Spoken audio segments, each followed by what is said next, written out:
Muy buenas noches, bienvenidos a Odisea.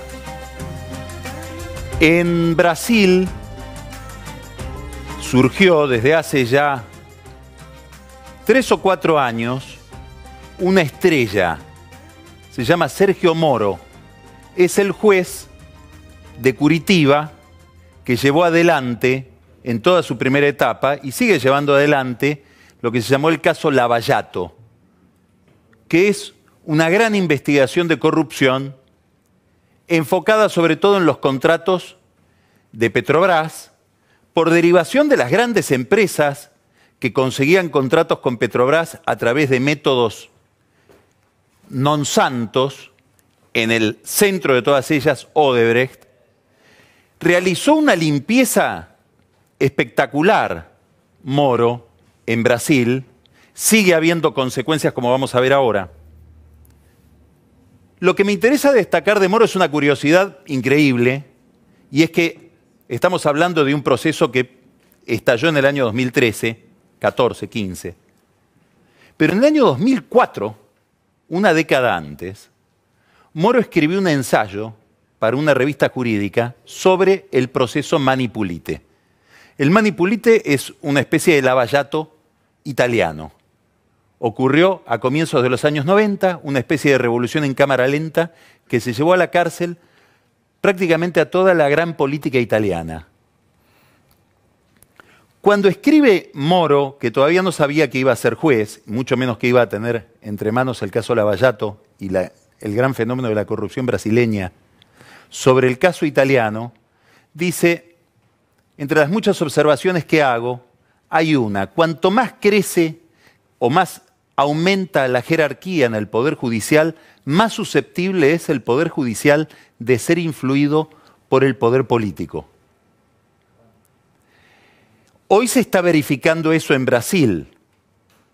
Hoy, a la mañana, un tribunal de segunda instancia terminó rechazando los últimos alegatos de la defensa de Lula, que está tratando de zafar de la prisión por haber recibido, según el juez Moro y según ese tribunal de alzada, que le dio 12 años de prisión, haber recibido un tríplex en el balneario de Guarujá a cambio de haber facilitado a una empresa de construcciones brasileña contratos con Petrobras. Todo el mundo pensaba que esta tarde Lula iba a estar preso, pero no está preso. ¿Por qué? Porque el jueves pasado, en una reunión bastante extraña, el Superior Tribunal Federal de Brasil, que es el Tribunal Constitucional, decidió hacer lugar a una medida de amparo de la defensa de Lula que lo deja inmune por lo menos hasta el 4 de abril, donde se va a volver a reunir ese tribunal y va a ver si Lula va a tener una especie de, o le van a conceder a Lula una especie de habeas corpus preventivo que le permitiría estar libre hasta octubre más o menos, es decir, hacer toda la campaña electoral, no como candidato, pero sí como un dirigente importantísimo de la política brasileña. ¿Se está cumpliendo en el Lava Jato lo que vio Moro para el caso italiano? Llegamos a Lula y a la Corte y ahí la influencia de la política logra para una clase de ciudadanos especiales que son los políticos un nivel de impunidad. La pregunta brasileña vale para la Argentina. ¿Por qué? Porque estamos discutiendo 3 temas importantes hoy en relación con la justicia. A mí me gustaría hacer una observación en este punto, antes de empezar a analizar los 3 temas. Es muy habitual ver en el análisis convencional de estos problemas un conflicto entre el Poder Ejecutivo y el Poder Judicial. Yo debo decir que hasta ahora no lo encuentro con tanta nitidez. Cuando uno habla con el Poder Ejecutivo, da la impresión de que no están tan preocupados por lo que está pasando en la justicia. Un poco por convicción, otro poco por incapacidad, otro poco por falta de sensibilidad, da la impresión de que no se meten demasiado en estos temas y que sí lo que estamos viendo es una especie de mancha venenosa dentro del Poder Judicial de gente que ha perdido el control de los procedimientos, que acosada por la opinión pública empieza a tomar decisiones en defensa propia para salvar su pellejo de lo que podría ser el juicio de la gente sobre un comportamiento que la justicia argentina viene exhibiendo de manera muy deficiente durante años, pero no lo veo tanto como un conflicto entre el Poder Ejecutivo y la justicia, sino más bien como un problema de descomposición interno de un Poder Judicial que no encuentra una salida política al gran problema que tiene hoy la justicia, sobre todo la justicia federal en la Argentina, que es un nivel de corrupción que llama la atención y que le provee a la política niveles importantes de impunidad. Bueno, lo que pasó con Lula en Brasil pasó aquí en la Argentina con Cristina Kirchner. ¿Cuándo? Cuando la Corte decidió no autorizar la federalización de un tribunal oral de la capital federal, un tribunal del fuero ordinario que iba a ser transformado o había sido transformado en tribunal federal. La Corte dice, no, esto no puede ser, lo dicen 3 miembros de la Corte, lo dicen Maqueda, Lorenzetti y Rosati, hay 2 miembros que se pronuncian en disidencia, porque estos nuevos jueces, que son jueces ordinarios, no son jueces federales y por lo tanto requerirían un acuerdo especial del Senado para convertirlos en jueces federales. Los disidentes, que son Hayton y Rosenkrantz, en ese fallo, dicen la verdad que no es así, porque el año pasado hubo una acordada donde también se federalizó un tribunal ordinario, se convirtió en federal un tribunal oral del fuero nacional porteño, y no aplicamos ese criterio, o mejor dicho, se aplicó en 2 casos que ya eran jueces federales, pero hay un juez, Guillermo Jacobucci, al que no se le pidió el acuerdo del Senado como juez federal. Se lo dejó federalizarse y operar en el fuero federal con el acuerdo que ya tenía como juez nacional.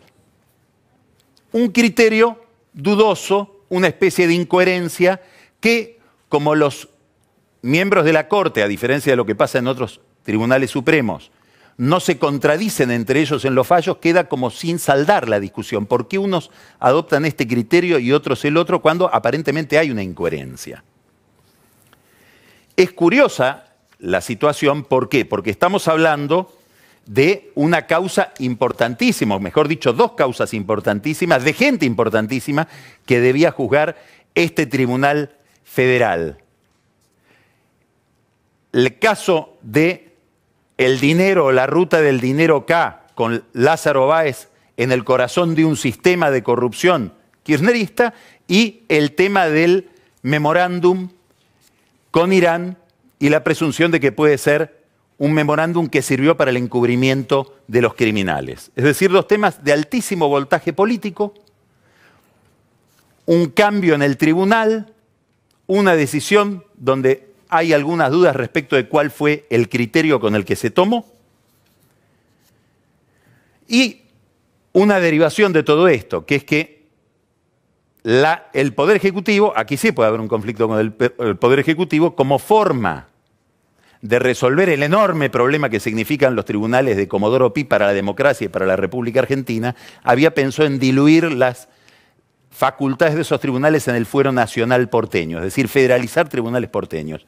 Aquí no es que se anula esa posibilidad, pero sí se la entorpece diciendo, bueno, ahora hay que pasar, todos los tribunales tienen que pasar, o todos los jueces tienen que pasar nuevo por el Senado. Más poder al Senado y una especie de protección a los jueces de Comodoro Pi, de los que vamos a volver a hablar en un minuto. Primer tema de discusión, daría la impresión de que cuando llegamos a la Corte y llegamos a Cristina, cambios de reglas inesperadas, una acordada con alguna incoherencia, con una acordada similar del año pasado, donde la misma Corte había federalizado un tribunal sin plantearse los mismos requisitos.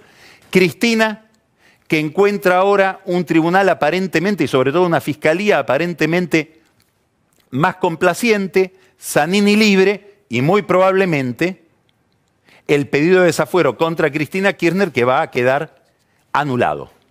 De hecho, la Comisión de Asuntos Constitucionales del Senado está a punto de pedirle al tribunal una aclaración para ver si no se desiste ya de tratar el problema del desafuero y que está ligado a un pedido de prisión preventiva. Cristina festeja. Segundo problema que está en discusión, el más escandaloso, el que más repercusión tuvo es no tanto la libertad de Cristóbal López, vamos a hablar después con el doctor Sapsay sobre el tema del uso de la prisión preventiva, si hay un uso político o no de la prisión preventiva, pero sí el cambio de carátula. El caso de Cristóbal López fue transformado de un caso de defraudación al Estado, que sería materia del fuero federal e involucraría a un cómplice de ese delito que es Ricardo Echegaray, nunca hay que perderlo de vista, porque puede haber sido un motor tal vez más importante que Cristóbal López en esta nueva situación en la causa de López. Fue transformado entonces de defraudación al fisco en un caso de evasión, con lo cual Echegaray quedaría liberado y cambiaría de fuero, saldría del fuero federal el tema e iría al fuero penal económico, que es, o penal tributario, que es un fuero donde Echegaray se mueve como pez en el agua. No sabemos si también López. Lo importante es, más que la libertad entonces, este cambio de carátula que los abogados de López aparentemente no habían pedido. La Corte se reúne en el acuerdo del martes pasado, los acuerdos son herméticos, hay un juramento de que no se comenta lo que se habla ahí adentro, pero siempre las paredes se escuchan y uno escucha las paredes. Y se entera de que los miembros de la Corte, nada menos que los miembros del máximo tribunal del país, aparentemente habrían hablado de que corrió plata para este fallo de la Cámara Federal Sala 1. Los jueces Ballestero y Fara, que fallan a favor de cambiar la carátula y dejar libre a López, el juez Bruglia, que falla en contra de esto. La Corte que decide ver cómo es que interviene Fara en el tribunal. ¿Por qué no se sorteó la participación de Fara y se lo designó directamente? Bueno, Ballestero, que es el que decidió esta medida, no nació ayer, ni está desde ayer en tribunales. Se presentó ya en el Consejo de la Magistratura y explicó que había un dictamen de una secretaria, María Julia Sosa, diciendo lo que hay que hacer es ponerlo al doctor Fara porque hay una conexidad de esta causa con otras causas en las que ya intervino este tribunal y por lo tanto este tribunal es el tribunal natural de todo este problema. Y hay además, dice, un dictamen del juez Irurzun, presidente de la Cámara, que dice, no, esto por conexidad tiene que ir a esta composición que es la que finalmente dictaminó sobre el caso López. ¿Qué quiero decir?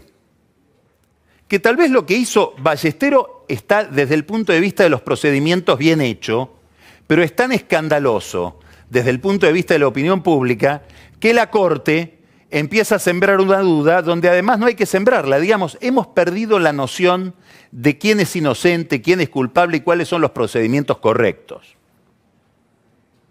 Por lo tanto, lo único que crece es la desconfianza en la justicia. Mientras tanto llega al Consejo de la Magistratura una carta de Elisa Carrió que dice que aquí corrió plata y ahora el Consejo de la Magistratura es el que le tiene que pedir alguna explicación y alguna precisión respecto de este tema. Este es el segundo tema donde la justicia está puesta en la mira. El tercer tema es de una enorme trascendencia política y tiene que ver con las escuchas telefónicas y la circulación de grabaciones. Las más típicas son las charlas entre Cristina Kirchner y Oscar Parrilli, que circulan por los medios. Este episodio, que es tan irregular y tan desagradable, en el caso de Cristina o en el caso de quien sea, termina poniendo el foco en quién realiza las escuchas telefónicas en la Argentina. Es un temazo. ¿Por qué? Y porque en la Argentina hay una tradición larguísima de escuchas ilegales, de intervenciones autoritarias en los sistemas de la intimidad de la gente para la persecución política y para el control de la sociedad y eventualmente de quienes en esa sociedad toman decisiones o se oponen al poder. Entonces, las escuchas que las realizaba la CIDE con una oficina de observaciones judiciales, se reforma la CIDE, pasa a llamarse AFI, Cristina Kirchner le delega esta operación o esta actividad a la Procuración de la Nación, en aquel momento presidida por Alejandra Gil Carbó, se hace cargo de esto la fiscal Camaño, llega Macri y dice, no me gusta que estén en manos de Gil Carbó, vamos ahora a mandársela a la Corte y la Corte crea un cuerpo destinado a esta actividad de realizar escuchas telefónicas. En ese cuerpo, los jueces de la Corte le dan participación al doctor Irurzun, como presidente de la Cámara Federal, al doctor Leal de Ibarra, que pertenece a la Cámara Federal de Comodoro Rivadavia, y por debajo de ellos interviene el juez Lijo, que delega o designa a quien fuera su secretario, Tomás Rodríguez Ponte, al frente operativo de esta oficina que se dedica a realizar las intervenciones telefónicas o en los emails. Digamos, por orden judicial, intervenir los teléfonos de los ciudadanos cuando hay una investigación que realizar. Ahora que trascienden las conversaciones de Cristina Kirchner con Parrilli, se pone la luz sobre este organismo y lo primero que se advierte es que de 240 miembros ya llegó a 640 empleados.